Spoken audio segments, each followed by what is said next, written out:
Hey buddy, watch this. Hello, Regis Kilbin is the name, and Hearthstone is the game, and this is part 8 of my Kobolds and Catacombs card review. This time around I have 4 new cards, including one I think is pretty darn powerful, so you'll want to see these.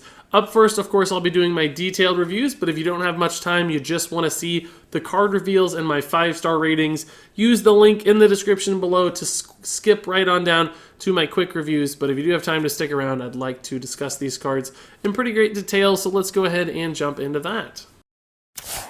Up first, we have the said powerful card I mentioned. This is a new priest spell called Psychic Scream. This is a 7-mana spell that reads, shuffle all minions into your opponent's deck.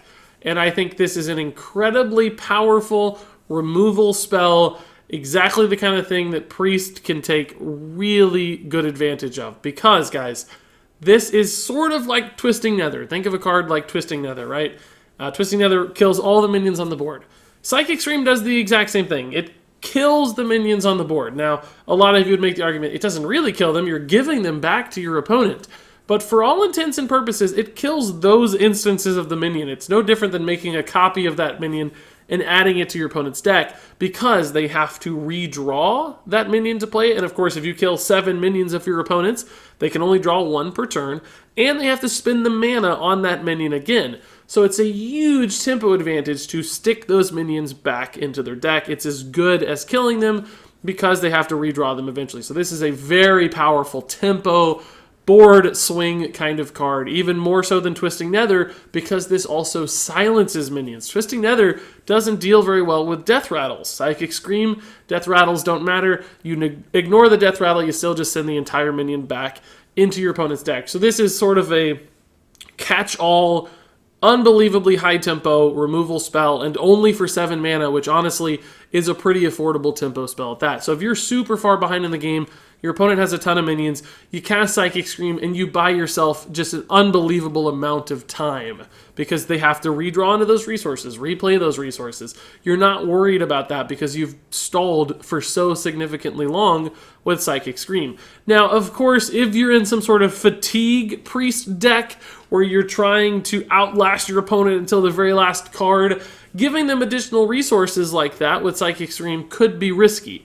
But a vast majority of decks don't care. They never hardly play to fatigue. It's very unlikely your opponent would play through their entire deck and actually take advantage of all those resources, because even if they draw something that you removed with Psychic Scream, they're drawing it instead of another card that would have been in their list anyway, so it's unlikely to be any better than a different card. So most priest decks, as we understand it today, have win conditions. So if they stall, if they buy that time, then they're going to play into Anduin eventually and just win the game via Anduin. Or they're going to play into some big priest shenanigans and win via giant Yashiraj kinds of minions because they've stabilized. So it's not a problem to buy yourself some time with Psychic Scream, give your opponent some additional resources that they never actually get to utilize, because you're going to win the game before they utilize those resources in the first place.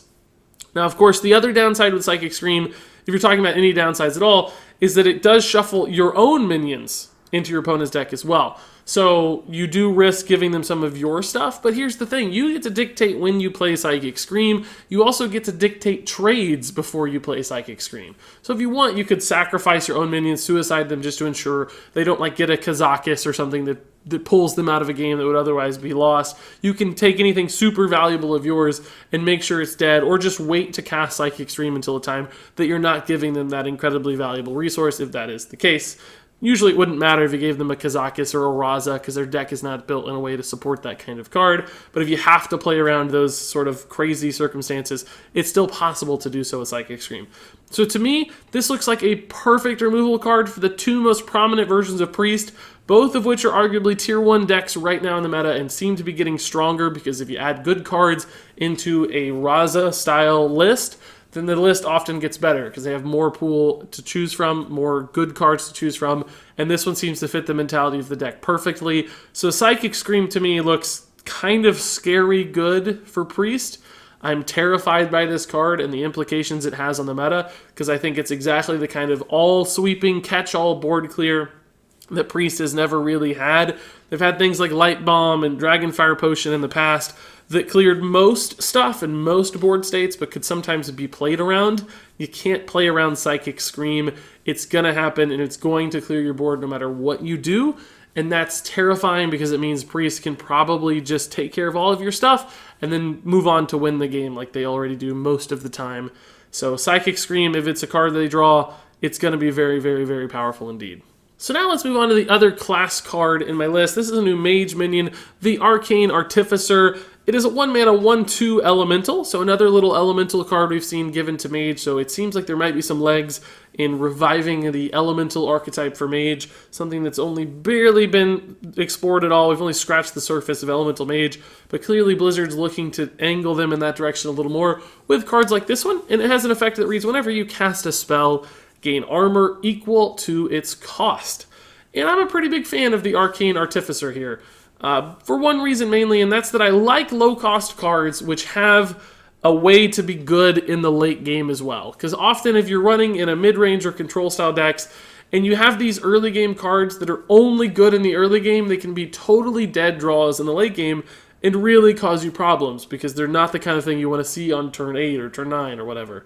But Arcane Artificer means that you can play this on turn 1, just to trade into a patches or absorb a weapon hit or a ping or something like that. So it does a little bit of work contesting the board. Think of it kind of like a Firefly, right? It's a 1/2. It does eat some hits and help keep you alive a little bit just as a body on turn 1. It's clearly no mana worm, but it's better than something like Babbling Book, for instance. It also is a very cheap elemental activator, like in elemental decks. You need to set up those elemental triggers. And Firefly has traditionally been the perfect card for that because you play the Firefly, it's super flexible. You can just flex it into any given mana turn, so you're not wasting a mana or floating a mana, and you're still setting up for that big elemental activation with Servant of Kalamos or Blazed Caller or whatever it might be next turn. Arcane Artificer still does that as well. And then finally, in the late game, when you top deck this guy, he can still give you some life gain as well. So he's not just a body, not just a cheap elemental, but also a heal card. So you can suddenly play him with Fireland's Portal, and wow, you have 7 extra health, and that could be a huge deal in a deck that's looking to last a little longer into the game. So early, even mid-game utility as an elemental, and finally late-game utility as well as a armor gain card. So it seems like this can do a lot of different things, which is good for a flexible, low-cost card like this. It's important that it can contribute at any given point in a game. And frankly, gaining 7 armor is really good for a 1-cost card. If you compare that to something like Armorsmith, Armorsmith usually only gains you 2 or 3, 4 armor. Sometimes you can go crazy and gain 10 or 15 or something, but likely it's smaller chunks than that. And the likelihood that this gives you, 5, 6, 7 armor on average is pretty high. And then if it lingers around on board, it can snowball and gain you even more. So there's a lot of upside with Arcane Artificer. It's not like a one-time effect. It's not like the next spell you cast gains you armor. It can live on board of your opponent. Suddenly, it's like a taunt almost. They have to spend some sort of resources on this Arcane Artificer, which means they're not spending those resources on everything else. So I absolutely think this card is just great. It does a lot of cool stuff. It's perfect for an elemental style deck. The only question that looms over this card is whether or not an elemental mage makes sense.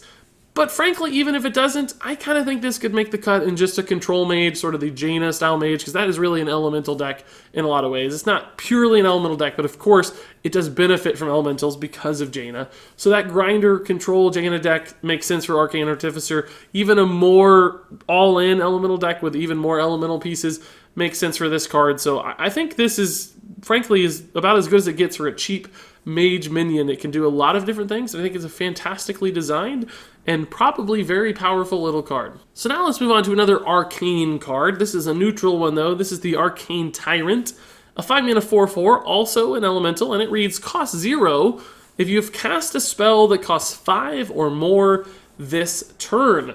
So this is another one of those sort of little cheap tempo swing kind of cards. Think of things like Thing from Below. We've also seen recently the Paladin Spellstone that can play a pretty cheap 6/6 minion. Even things like Nerubian Prophet, it's sometimes a 0-mana 4/4. Arcane Tyrant lives in that space a little bit where if you do something, you satisfy some condition, then you get this really cheap, medium-sized body. And in this case, the condition is casting a spell that cost 5 or more. And of course, there are a ton of different decks that run spells that cost 5 or more. Priest, Druid, Mage, maybe not quite Rogue, but even Paladin has some spells that cost 5 or more. Maybe not Hunter, but there's a handful of different classes and top tier meta decks that could all satisfy the condition for Arcane Tyrant. Not to mention, of course, there's a ton of new cards in Kobolds and Catacombs that reward you for running high cost spells in your deck. So clearly, this card's going to have some sort of space to operate in.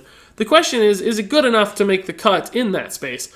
And I'm a little iffy on that. Like, I think clearly a 0 mana 4/4 is a good play. People like to do that.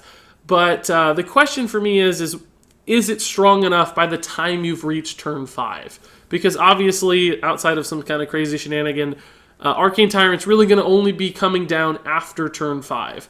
And often by the time you hit turn 5, a 4/4 just isn't quite as significant on the board. It's not making as much of an impact as it would in the early game. In other words, it dies to value trades more often. It's susceptible to board clears like the Flame Strikes and the Dragonfire Potions of the world. It's just a little bit more fodder by the time you reach turn 5. So everybody can imagine scenarios, twisting Nether, and then you've cleared the board and you kind of regain tempo or regain board initiative with Arcane Tyrant. That's great. Volcano, same thing, Flame Strike, etc., etc.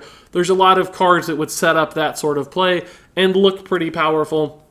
But I still don't know that it's good enough to be better than other cards you'd run in a list. So, in other words, there's some opportunity cost with Arcane Tyrant. You got to put him in the list. You got to make room for him.